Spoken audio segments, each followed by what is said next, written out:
Hey friends, today I'm giving my roses some late winter care, including pruning for healthy growth, fertilizing to give them a boost, and checking for any signs of disease.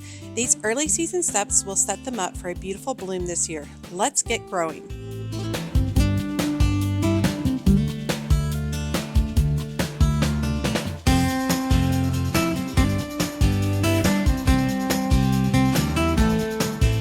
Hey y'all, it's Amanda and this is my Texas Zone 8 garden. And before we dive in, be sure to like this video, subscribe to the channel, and share it with a fellow gardening friend. Okay, so we're towards the end of February. I think today is like 24th or 25th, something like that.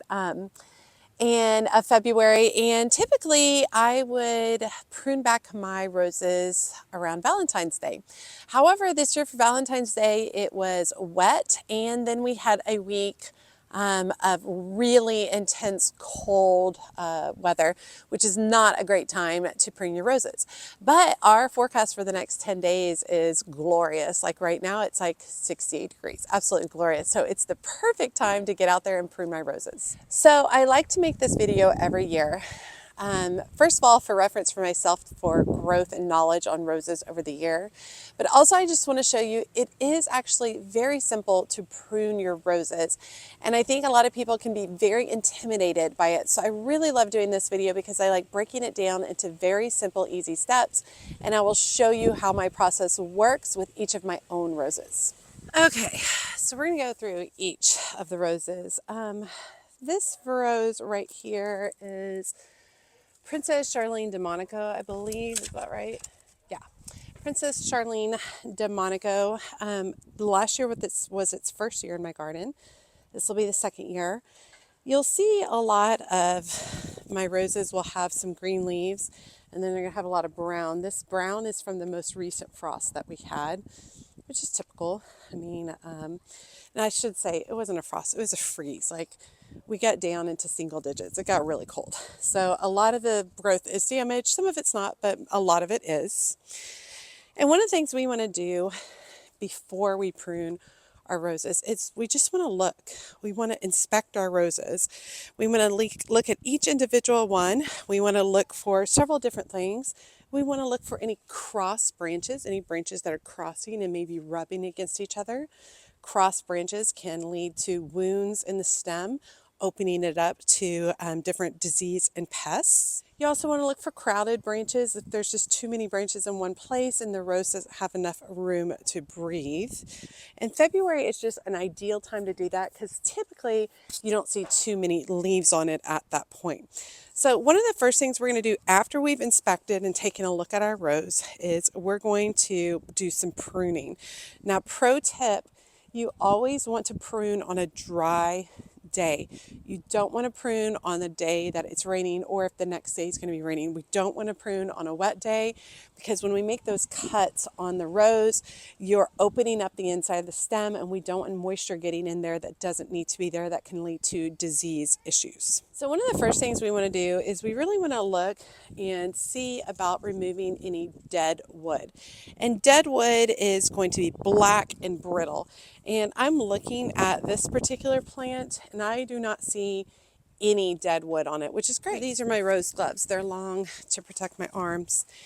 Now, I do want to say I'm going to go through this process multiple times. All right, I'm going to show you on multiple plants. So if you don't understand the first time around, it's okay. All right, so we would remove any dead wood, which we don't see. From there, we want to cut back any crossing or rubbing branches.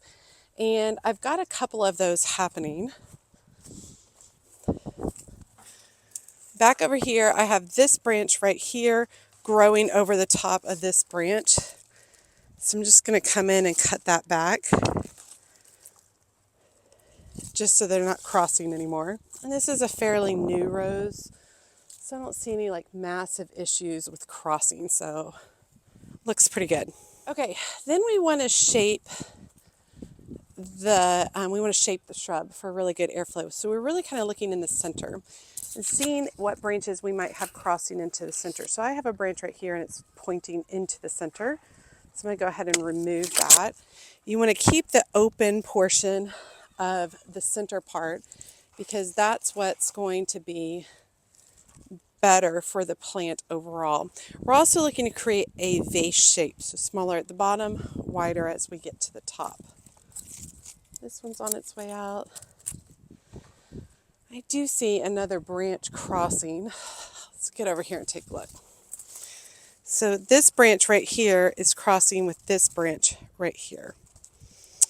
So I think I'm going to make the hard decision to just come down here and cut this branch away.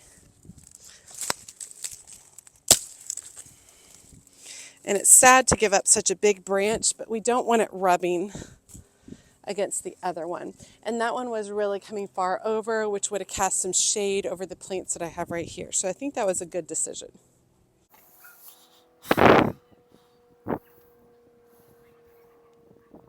Okay, so I want to bring you in closer because I want to show you at what angle and where to cut when we're making big cuts on here.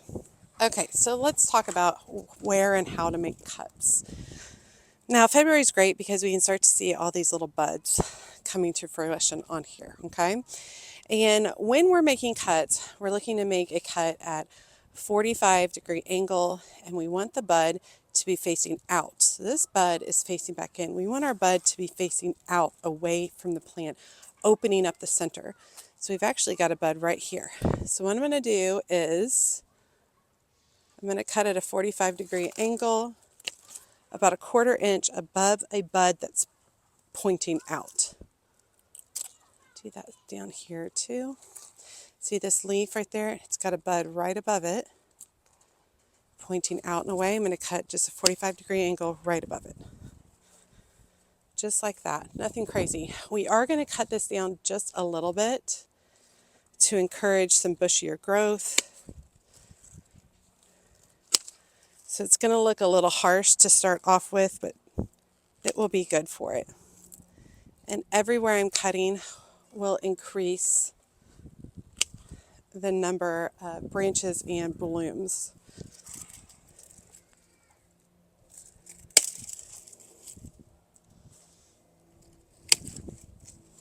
And a lot of these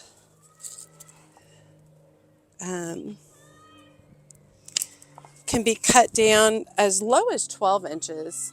I tend to be around the 2-foot mark just because I tend to be a little bit more conservative on my cuts.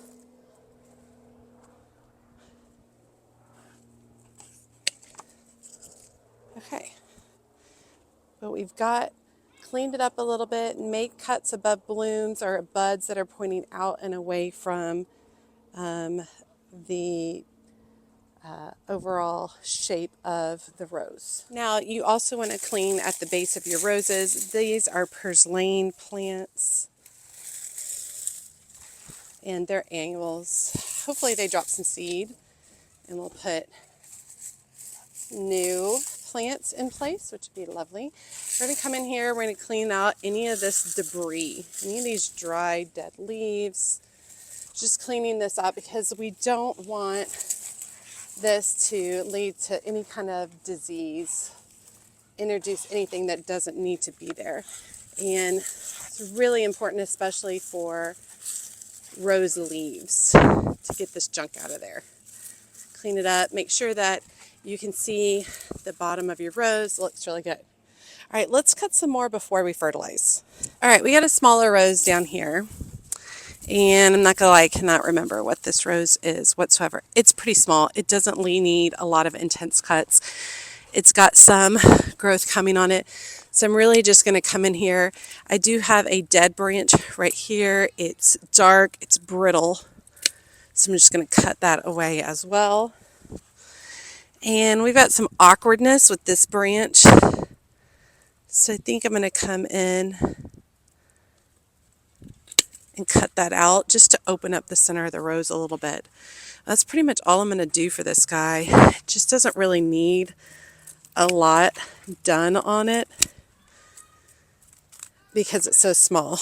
I'll put the name of what it is. I can't recall which one this variety is. Okay, this variety right here is called Earth Angel, and this is its second year in my garden. And first thing, like I said, we want to look for any kind of dead wood I see one branch right here that looks brittle and dead. I do see a lot going on in the center, including some crossing branches. So I'm going to make some cuts to open that up a little bit.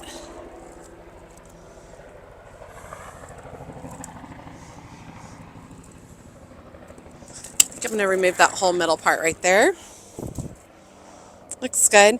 And then I'm just going to make my 45-degree cuts above some of the new shoots, just to clean it up a little bit and encourage some fresh growth.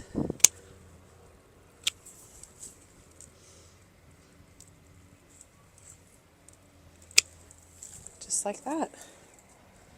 Looks good. Don't really have a lot of debris around this one. Looks good. All right, let's go to another one. Okay, this one right here is Belinda's Dream.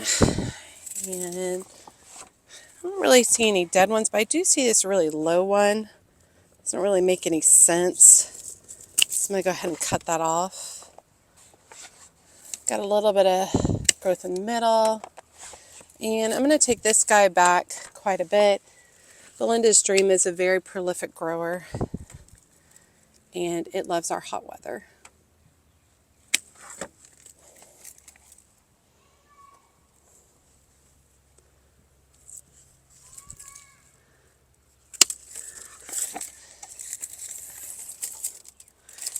And definitely taking this down on height and hoping that it will be a little bit bushier moving forward.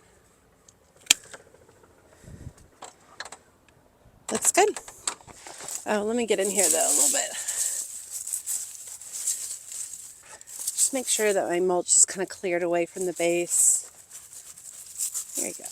Looks good. Okay, this one's going to be a little bit different. You can see it's got a lot of growth on it already. This is an Oh So Easy Urban Legend Rose from Proven Winners. And it's really big. I didn't cut it down last year. A couple other things we're just going to go ahead and cut down. Also back here, I've got a beautyberry that I didn't cut back last year, and it was a hot mess. So I'm going to cut it back until about 18 inches above the ground. And I'm just going to go ahead and do that real quick so that it's easier for y'all to see the Oh So Easy Rose.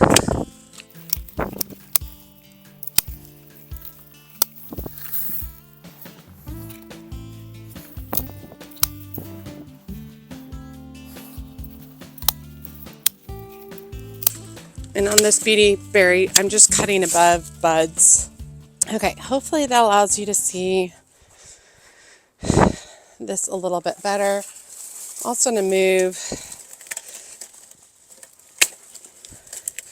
This is a trailing lantana. I'm going to pull that out as well so you guys can see a little better. This Oh So Easy, I'm going to take it back pretty far. It is an extremely vigorous grower. And I'm going to have to take it back in layers because I don't think I can reach all the way into here without like really scraping myself up. And the Oh So Easy Rose is extremely thorny. If I had known it was this thorny, I never would have planted it. Now, I'm not being nearly as particular about this. This is a landscape shrub rose.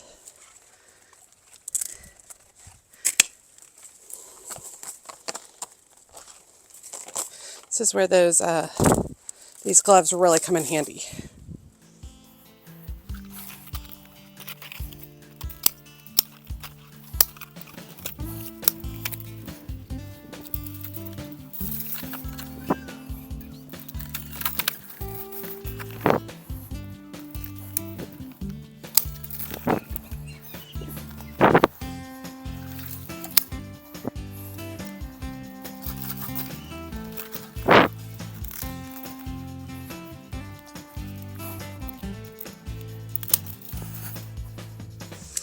And it's my experience that shrub roses do better, these landscape roses do better when they get a drastic cutback.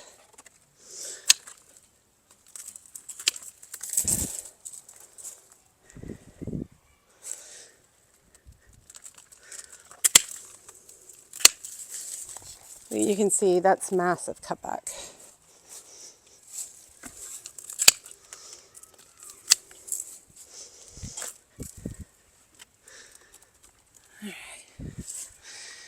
Definitely got a lot of stuff like crossing. So I'm going to open up the center of this a lot more.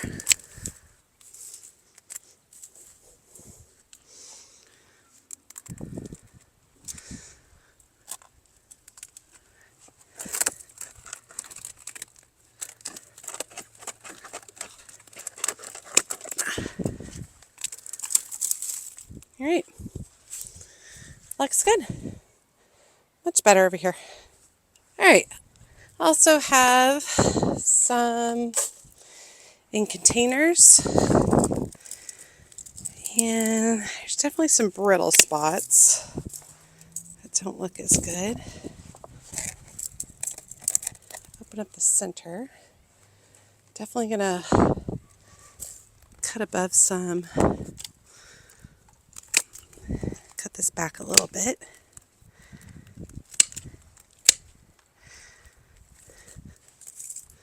Yeah, that feels better. Opened up, shortened up a little bit. And I forget what variety that one was. This one right here is a Mr. Lincoln. This is a tree rose. And we're going to take it back significantly. And we're looking to cut above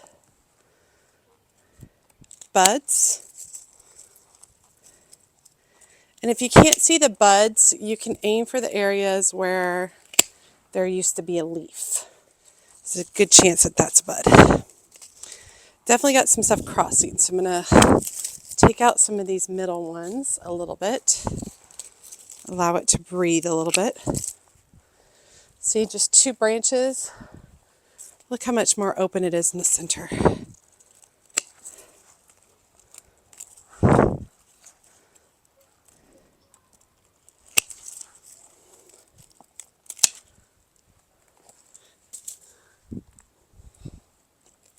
I don't think that you can hurt a rose as much as you might think. The worst damage that you could potentially do is remove a bunch of blooms for the next year. I mean, that's not the end of the world.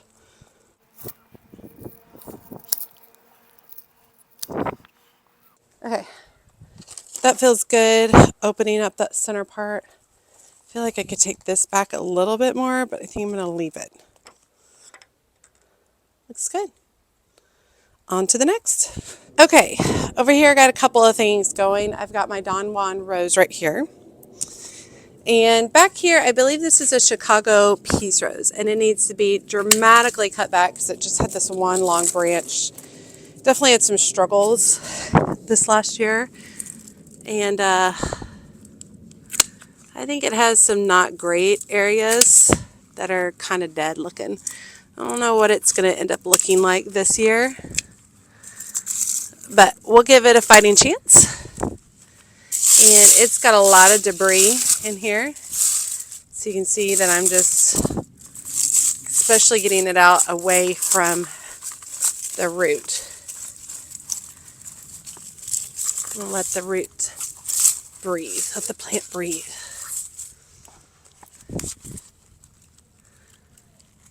There we go.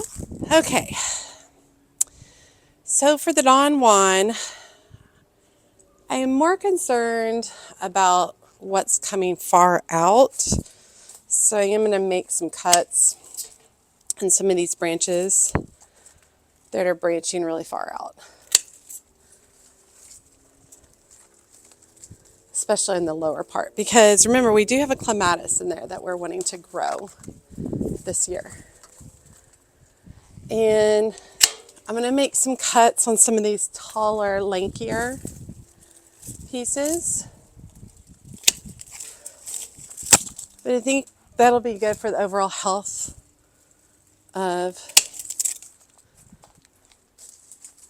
the rose. Remember, a lot of this will fill back in before blooming time.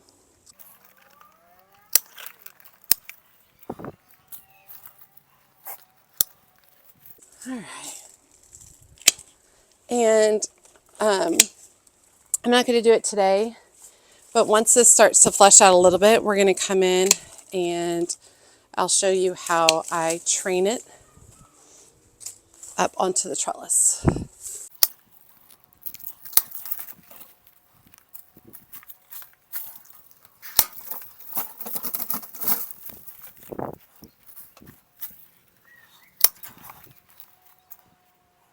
Yeah, that looks good. You can see a lot of the horizontal branches, and all of those horizontal branches will send up vertical growth, which will be flowers.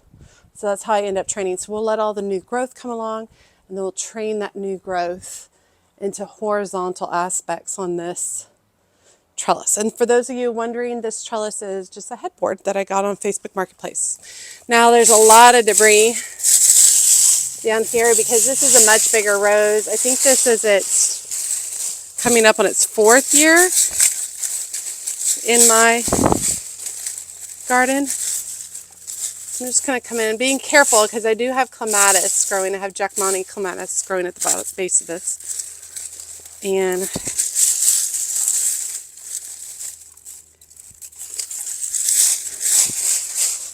basically I'm just kind of pulling that bunch of that debris away.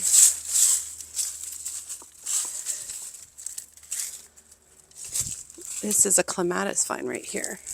We want it to climb.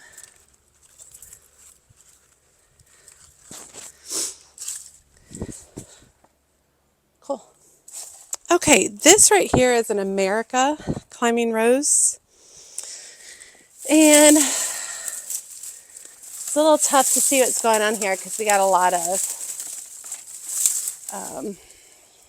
mums around it. So here's the deal with this one. I don't want to do a lot of dramatic pruning on this guy yet because one of the things I'm going to do, and I'm not ready to do it today, but we're going to be removing this trellis and we're going to begin training the America rose to grow up and over the entrance to the side garden. What I am going to look for is any dead or crossing branches in the center. And I do see a couple of big crossing branches in the center that I'm going to remove to open up the middle.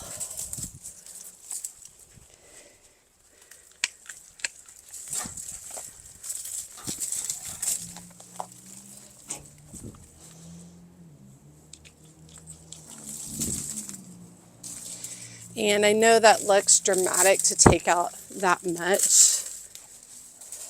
But a lot of that growth was moving forward. And we really want these towards the back that are going to go more over it.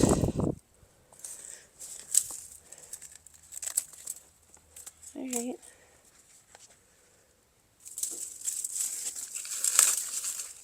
Looks good. Okay, and then last one is right here. This is a Julia Child.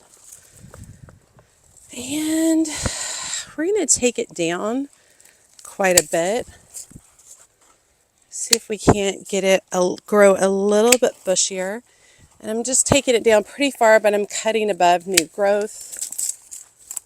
And that is a dramatic change. This is its first, it just finished its 1st year. This is its 2nd year in. And I think that just kind of opens it up a little bit. Like I said, hopefully it'll be a little bushier. No big deal on that one. Looking good. Okay, so it's actually the next day. I had to run around and pick up kids and take them all the places, so I didn't get to finish. But we did get through pruning and cleaning up some areas. I should have been sanitizing my pruners in between each rose bush, spraying them down with like alcohol. I forgot. So don't be me. You want to sanitize in between each bush, sanitize your pruner so you're not spreading disease from rose to rose. So hopefully I didn't do that. Sometimes I just get going too fast.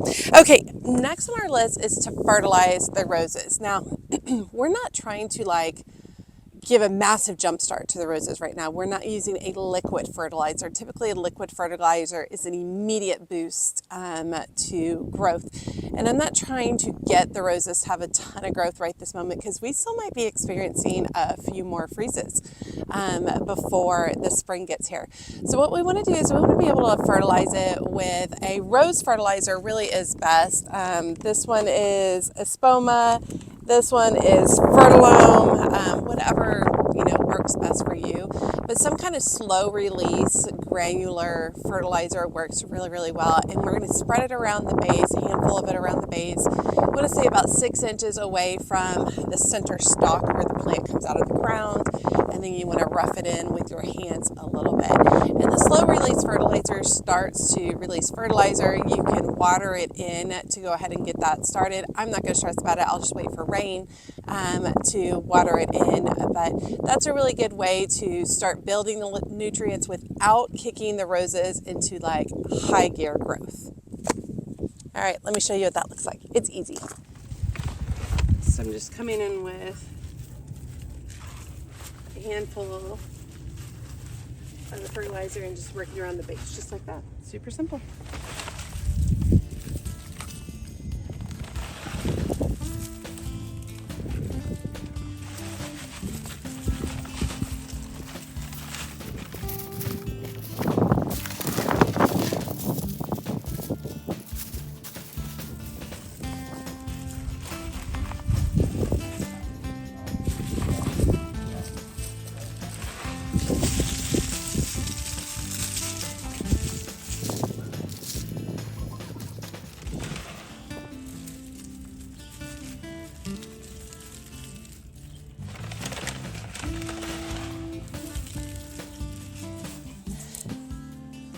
Okay, it feels good to have that knocked out. You can do this until about the second week in March for roses. Really needs to be done before then though, before they start to break dormancy, which some of mine already have, but it is what it is. I think we're past like our hardest freezes. I think we'll have light freezes. We'll see. I mean, I'm not a weather person. I don't know. I don't know. But going in and doing this with your roses, it doesn't have to be stressful pruning your roses. You don't have to stress about it. You're not going to kill your rose. The worst thing you're going to do is make a cut that you didn't like and have to deal with it next year. That's literally about it. Just don't cut it down to the ground. I mean, you're totally going to be okay. I do highly encourage you not to skip pruning though. It is important. It really helps with branching, clearing out the center of it, allowing it for airflow. It's just going to give you a prettier plant in the end. And you will learn over the years. You're not going to get it right the first few times. I'll get it wrong. I'm sure I got at least 3 of these wrong. I mean, but it's okay. It's totally okay. So just take a breath. Enjoy the process, enjoy being outside in the fresh air, and go ahead and get your roses prepped. Now, a few more things that you need to do for your roses. I did not do this one. This first one is add mulch. My mulch order is coming in about 2 weeks, and then I will add mulch. You want to go ahead and add mulch to the base of each of your roses. That's going to help you regulate moisture, conserve the moisture there, and regulate the soil temp, which is good for your roses and helps with more consistent blooming. You want to keep the mulch about 2 inches thick and away from the base of the plant. You don't want the mulch touching the center of the stem. So you do about 3 or 4 inches around the base of it just so that it can breathe. And I bought a bunch of mulch from our band fundraiser for my daughter's school. And I definitely paid more than what it's worth, but it's going to a good cause. So I have a whole bunch of that coming, and I'll probably have a whole project of just laying mulch, because I got enough to refresh all of my mulch pathways and all that kind of stuff. I'm excited. And then lastly, we're going to monitor for pests and diseases, which is super important with roses. So you want to check regularly as roses wake up in the spring for pests and diseases. Right now is when you would be applying a lot of prevention stuff. So prevention is key since the warm climate can encourage problems early. So if you have different horticultural oils or sprays, or things that you like to treat your roses with, now is the time to begin that process. I do not treat my roses. I do get black spot and I just deal with it. So it just is what it is. if I was trying to treat against that black spot, I would have to treat after every time it rains. It would be a lot. And it doesn't bother me enough. And black spot doesn't look good, but it's not going to kill my plant. So it is what it is. So I choose not to. However, if it does bother you, definitely do your research, see what sprays you can apply, make your life easy, get yourself on like a regular, like set up a time, a regular schedule for reapplying that so that you can fight those. That's pretty much the only thing I deal with my roses. I know a lot of other people do with a lot of other things, but I'm lucky in that I only deal with black spot at this point in time. I hope you guys enjoyed today's video. It felt really good to be out in the garden. I feel inspired. I think that I'm going to go next. I might go do some pruning on the west side of the garden and start cleaning that up. It feels so good outside and I don't want to go inside. So I'm probably going to get my Diet Dr. Pepper, do some more work outside. I hope you all are able to start getting out in your garden. I know my northern folks still have several weeks of cold weather, but my southern folks, we're getting closer. We're getting closer, so which is very exciting to begin enjoying the warm weather and enjoying the spring. Now's the time where stuff starts flipping back and forth. The weather will flip back and forth. And was looking at the forecast. We are expecting rain in the next week a couple of different times, which will be great. So it's definitely going to be a wake-up call for the garden. All right, you all, as always, make sure you like and comment on the video. Every time you like and comment, it helps grow my video so much. And if you don't feel comfortable leaving a comment, just drop an emoji below, letting me know that you made it to the end of the video and that you say hi. And be sure to check me out on my social media outlets, including Facebook, Instagram, and TikTok. I also started my own Patreon community, which has been super fun. So there's a link in the video description. You can go check it out. It's like a private community. So basically, there's a free tier, but there's also paid tiers. The higher up in tiers you are, the more access you get to content. And the content consists of just basic posts, but then we also have some chats where you can share pictures, ask questions, communicate with a smaller group of gardeners. Lots of photos, which is really nice. We do polls. There's exclusive videos for you to see that only the patrons have access to. So check that out if you're interested as well. As always, she's a mad gardener or decorator or anything else that she wants to be. Thanks, y'all.